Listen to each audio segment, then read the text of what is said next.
The main features of labor migration in Southeast Asia are its strictly temporary nature, employer-tied, and most of the intra-regional migration in Asia is in actual fact low-skilled, low-wage labor migration. So in terms of the precarious nature of labor migration in Asia, we see the full gamut of labor rights violations, at the extreme end of forced labor, particularly in fishery, food processing, agriculture, to the more prevalent labor rights exploitation in terms of underpayment and non-payment of wages.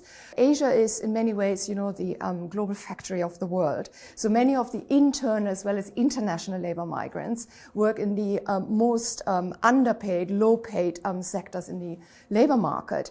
And we don't have labor market institutions in the same way as you might have them in Canada or Europe in terms of labor inspection and proper labor regulation. So most of this migration in actual fact is in the informal sector, is under-regulated or absolutely not regulated. Labor unions are extremely weak.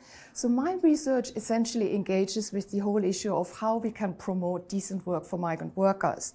And given the particular institutional and regulatory setup in Asia, what you are really left with is the importance of civil society organizations, labor NGOs, as well as trade unions, and the importance of networking between countries of origin and countries of destination, again, to address the temporary nature of migration. And this is basically what my research does. I'm a political sociologist, so I look at the, political activism, how migrants are being drawn into political activism by becoming activists themselves. So we need, for example, much more engagement on the part of trade unions, and these are the kind of issues my research engages with.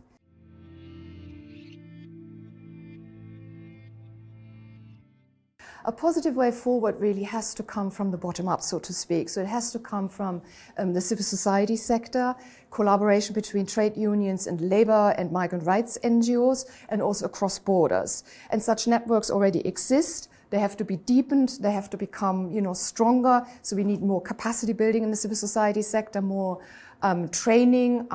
So this is basically what my research looks at. So in order to address the decent work deficit for migrant workers, it's got to become through civil society and trade union activism.